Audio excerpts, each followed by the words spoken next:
Welcome to the night of Lag All of us in the centers know that we attribute the night of Lag to the death anniversary of Rabbi Shimon Bar Yochai, the author of the Zohar, and certainly the main character or main figure in the life's work of a Kabbalist. But let's go to the beginning. We actually know that the counting of the Omer from the day after Pesach actually started in the Bible, because we are told that we should count, etc., and so forth.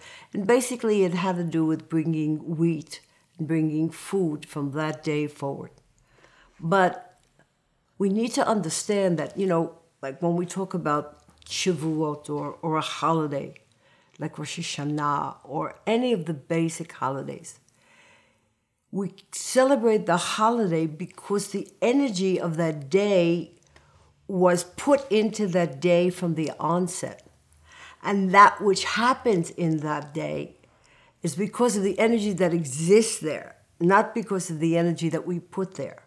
For instance, we're told that through the counting of the Omer, there are things that we don't do. We don't buy a new house, enter into a new business, anything that would create a fundamental or basic change in our lifestyle or in our personality to happen during this time, because it's marked as a negative period.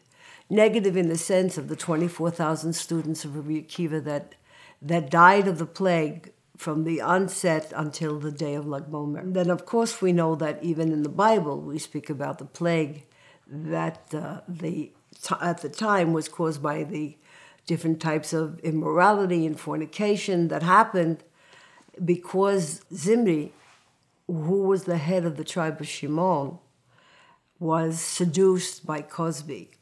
And that story is an interesting story. It seems that they told, the other forces said, let's try to seduce Moshe. Only a woman can seduce a man into doing things that he wouldn't even think of doing. So let's find this most beautiful woman, bring him to Moshe and have her seduce him, and by so doing, destroy the entire tribe and the entire nation of Israel. And so Zimri said, can you show me Moshe? He says, when you see a huge amount of people and the man standing in the middle and being their teacher or being their mentor, that's Moshe. So she saw Shimon in his tribe, and she made the mistake of thinking that he was Moshe. And she seduced him. And by seducing him, all the other people of his tribe followed him, and they followed him into all types of immorality, all types of fornication. And so the story goes that Pinchas took the spear and drove it through the two of them, and by so doing stopped the plague and stopped the chaos that had existed. Whether it was or wasn't at the time of Lag BaOmer, of the 33 days that led up to that, we're not really told in the Bible. But suffice it is to say that through the history, we have seen turmoils of all types happen within this period. And basically, it points to the idea of astrology, in that when we speak about astrology, we don't say that the stars compel. They simply give us a forecast. The elevator is going up today, or the elevator is going down today. And basically what we do with it is we try to use that elevator in a force that is beneficial for us.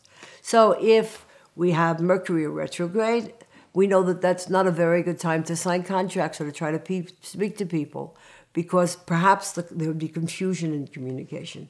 So too it is with the period until Lag BaOmer, because that is a period we know, cosmically speaking, is more of a heavy nature. Can good things happen in this time? Sure. Is it a sure bet that it would be better to do things after the time when the elevator is going down? Absolutely. And that's what we do in the period from the first of the Omer, the counting of the Omer, until Lag BaOmer. Now, for instance, in many circles, the Sephardic people marry and have all kinds of celebrations from this time forward until Shavuot. If you will, Lag BaOmer is a mini Shavuot. Like when you're starting to sort of boil a soup, right? You start it on a low boil. You bring a string of energy from the beginning. And then it grows and it grows and it grows and it grows until 16 days when it accumulates together and brings down this massive energy that we're going to call Shavuot. But suffice to say for now that what we're doing, what we're seeing on this day, and why Rabbi Shimon chose the 33rd day of the Omer to leave. And the story is a beautiful story about the snake, for lack of a better word.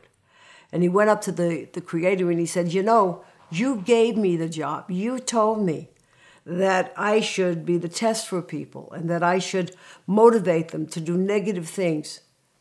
But every place I hide even from Rabbi Shimon, he finds me. He takes me and turns me around, so much so that I can exist in a world where Rabbi Shimon exists at the same time. So either you change your desire, how this world should be taken care of, or you take Rabbi Shimon from this world. And so Rabbi Shimon, hearing this, being told this, chose to leave on the day called Lag BaOmer.